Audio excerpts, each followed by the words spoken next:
Mau bagaimanapun Menkominfo adalah pembantu dari Presiden. Proyek bakti untuk BTS di 3T ini pun adalah PSN, Program Strategis Nasional, tidak lepas dari direction dari Presiden. Kita berharap dalam proyek-proyek strategis nasional itu ada pengaman untuk memastikan bahwa proyek-proyek ini tidak menjadi bancakan korupsi. Kan selalu ini proyek ugal-ugalan. Nah, proyek yang ugal-ugalan itu biasanya, atau kalau bicara saya yakin itu karena ada kekuasaan tinggi yang melindungi, mulai dari perencanaan yang ugal-ugalan. Keadilan sejahtera yang merupakan tujuan kemerdekaan yang tercantum dalam Undang-Undang Dasar Muka 5 yang tidak bisa boleh dirubah, yang mengatakan bahwa tujuan kita merdeka adalah merdeka, bersatu, berdaulat, adil, dan makmur, sama dengan sejahtera. Yang penting itu dari pemberantasan korupsi adalah pengembaliannya, perampasannya. Jadi kalau sekedar memenjarakan orang, proyeknya kecil, yang disita juga bahkan tidak ada, itu bukan prestasi Kejaksaan Agung, itu barangkali cukup Kejaksaan Negeri. Nah, itu nampaknya menjadi semangat teman-teman Gedung Bundar, Kejaksaan Pidana Khusus Kejaksaan Agung, untuk mendapatkan prestasi itu. Jadi prestasi itu penanganan korupsi besar, dan ini juga salah satunya. Tema perubahan dan perbaikan menjadi sentral, dan tentunya menjadi pesan kunci hari ini. Sebuah tema yang kami serap langsung dari rakyat setiap berkeliling Nusantara, dari Aceh hingga Papua.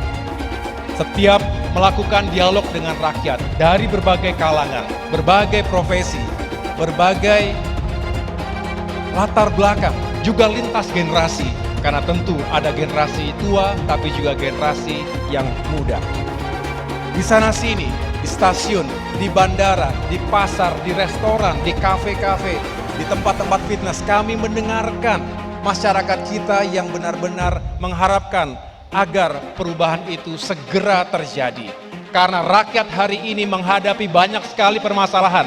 Kenapa? Karena berdasarkan keterangan misalnya dari Direktur Utama Bakti, justru proyek ini bersifat top down, bukan bottom up. Sehingga kita tahu bahwa proyek ini memang ada yang mengatur dari atas, bukan di level Direktur Utama Bakti. Nah, belum lagi kita mendengar beberapa informasi yang sangat valid. Yang pertama adalah adanya penerimaan sejumlah uang yang diterima oleh Adik Menkominfo. Yang kedua, informasi yang berkembang misalnya Kejaksaan menemukan alat bukti bahwa ada saksi yang menyatakan adanya permintaan uang operasional bersifat rutin bulanan dari Menkominfo kepada para penyedia barang dan jasa gitu ya. Harga-harga bahan pokok yang naik mahal, sulit untuk dijangkau. Pupuk langka dan mahal. Sementara itu penghasilan tidak membaik, daya beli turun. Sedangkan kita tahu bahwa kesejahteraan ASN, TNI, Polri juga stagnan, tidak kemana-mana. Lapangan pekerjaan sulit, banyak yang sudah lulus kuliah tapi tidak mendapatkan pekerjaan. Sedangkan anggaran negara yang digelontorkan untuk pembangunan proyek-proyek mercusuar tidak bisa dirasakan langsung oleh masyarakat kecil atau wong cile.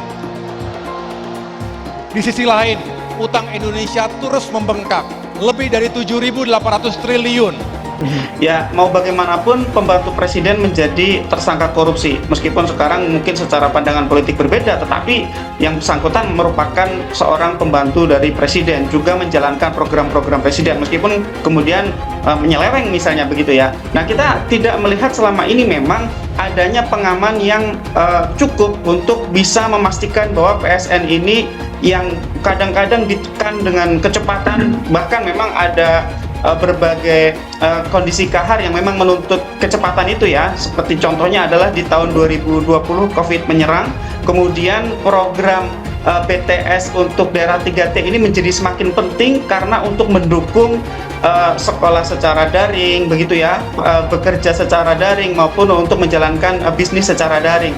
sehingga memang ada kebutuhan untuk mempercepat. Nah, ketika sebuah program pemerintah dalam bentuk proyek fisik itu dituntut untuk dikerjakan dengan cepat, bisa mencapai target bahkan melebihi rencana semula dan seterusnya, itu memang titik rawannya menjadi semakin tinggi. Apalagi sejak awal itu memang sudah ada rencana, sudah ada saya menyebutnya permufakatan jahat dari pihak-pihak yang terlibat dalam perkara ini untuk mengarahkan kepada perusahaan tertentu, di markup harganya berdasarkan kajian yang tidak matang.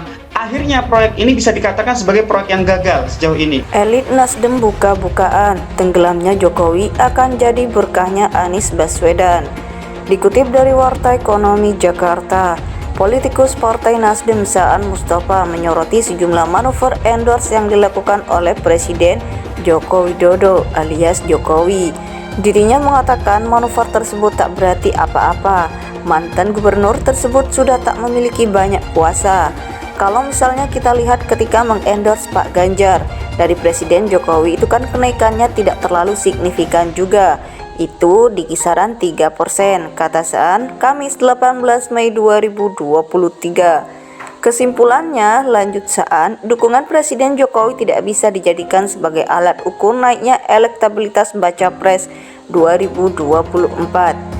Jadi misalnya dari posisi Pak Ganjar yang didapatkan karena faktor sendiri, dan ketika di endorse itu naiknya tidak terlalu signifikan. Begitupun juga dengan Pak Prabowo, ujar Saan.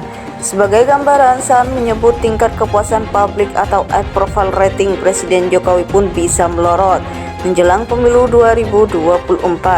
Itu terjadinya karena ke depan akan banyak dinamika politik yang terjadi. Kita juga tidak bisa memprediksi dinamika politik ke depan. Kita kan belum tentu juga apakah tren tingkat approval rating Pak Jokowi atau tingkat kepuasannya akan cenderung naik atau turun. Tentu ini juga akan sangat berpengaruh pada posisi Pak Anies, ucapnya.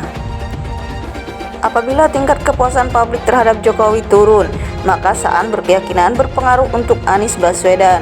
Saya berasumsi kalau misalnya approval rating Pak Jokowi turun, saya yakin juga suara Pak Anies akan naik, jadi akan sebaliknya, pungkasnya. Diketahui Presiden Jokowi dalam berbagai kesempatan menyatakan dukungan kepada dia, sosok baca pres yakni Ganjar Pranowo dan Prabowo Subianto. Gubernur Jawa Tengah itu merupakan baca pres yang diusung PDI Perjuangan, P3 dan sejumlah partai politik non-parlemen. Sedangkan Prabowo Subianto adalah baca pres yang diusung Partai Gerindra dan PKB. Saat ini Gerindra telah menjalin koalisi dengan Partai Kebangkitan Bangsa PKB dengan nama Koalisi Kebangkitan Indonesia Raya KKIR.